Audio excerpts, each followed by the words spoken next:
This next chapter is called Rockstar Living on the Edge, which, now it's a post Arista days. And it's like, okay, I lost my record deal. I'm at an age where, nobody's going to sign me anymore. I have to learn how to write songs behind the scenes, which wasn't the worst thing in the world, but I wasn't really, I made some money from my chart singles, ASCAP money and stuff, but I was still, I don't know. I just always had to make money, struggle and bring in income, even when I didn't have, my record deal. I didn't get a very big advance, and that's why I had to paint houses because during the record deal. Anyway, I got a job down the alley in Hermosa Beach playing at this little French cafe. For $50 a night again. And these people would sit in booths, and they ate frogs' legs, and the singers would be in this little corner, right? And I got a job there, and I went there and I started to sing, some covers and some of my own stuff, me and a guitar. And I swear to God, it was like right after I got dropped from my deal, and I just started crying because I figured I just felt like, oh, how did this happen? I mean, from going from that high to this, and I started crying. You know how bad it was? Like I was crying and singing, and nobody even noticed. That's how much of a background music gig it was, and you couldn't be too loud and all that. Oh, it was horrible, and I'm still painting houses, and it's funny. When I was still signed to the label, okay, going back a little bit, rewind, Whitney Houston was coming out with her record, and she did a gig at the Roxy or something, and Arista people called me to come to the gig, and they said, come meet everybody, you'll go in the limo with everybody at the Bellage Hotel.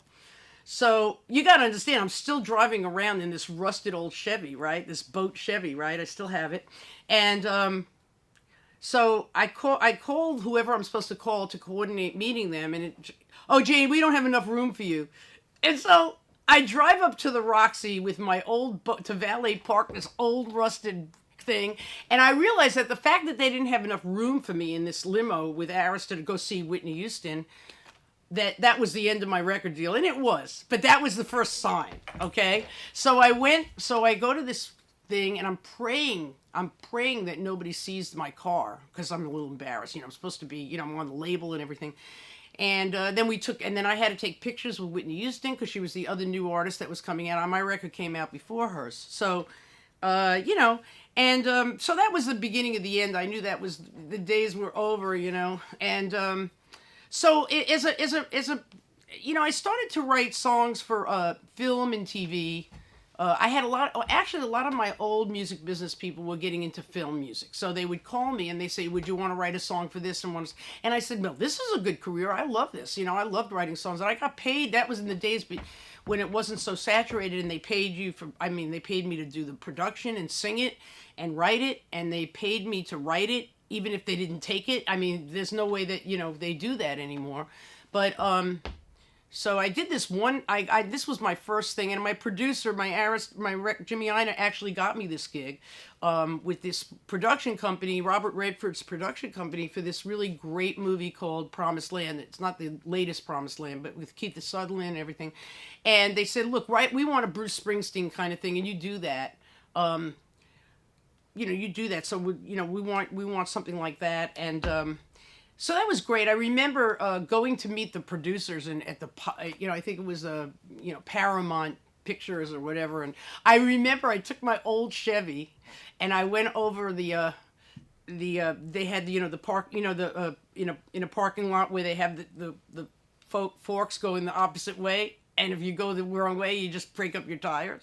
Well, I went the wrong way. And I had this old Chevy, and I go in to meet with these big top film people. And they said, we really love this song on your record. We want something like that. And then the guy had to call AAA for me because, it was ridiculous. They didn't see the car. They just called AAA. So luckily, I got away with that. And they ended up paying me. I did the song, and then they ended up doing some, James Newton Howard did some instrumental version of the song.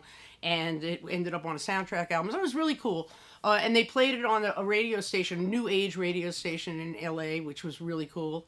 But, little things like that I did after the record. Let's see what else I did. There was something else. There was a show called Rock Around the World. No, that was the name of our song, Rock and Roll Evening News, and it was like an Entertainment Tonight, but it was all about rock and roll. They had live, bands.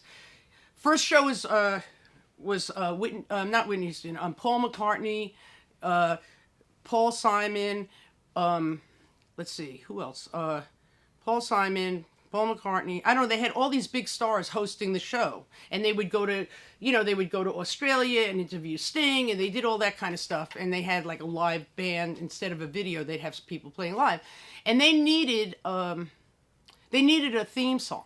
So I was invited by an old friend of mine in the industry to come and listen and see the footage and then write a song on spec all these big songwriters were there, and we heard this song, and I mean we heard the song was rock and roll. It was The Heart of Rock and Roll by Huey Lewis. And so I went back and I wrote something very similar to but we called it Rock Around the World, and it was like, we beat out everybody. Me and this other underdog who later on went on to be very successful wrote the song, and we got the theme song. And I made really good money off of that, which was nice. For a little while, I didn't have to paint houses. But that was really cool. It was funny because we were the underdogs and we wrote the best. Nobody else, I found out after the fact that nobody else wrote in that group. They wrote other kinds of things. And so my instincts were good, but unfortunately, I still struggled a lot after that in LA, and I got to do some movie things here and there, but it was just here and there. So it was up and down, and that's the story about my post Arista days.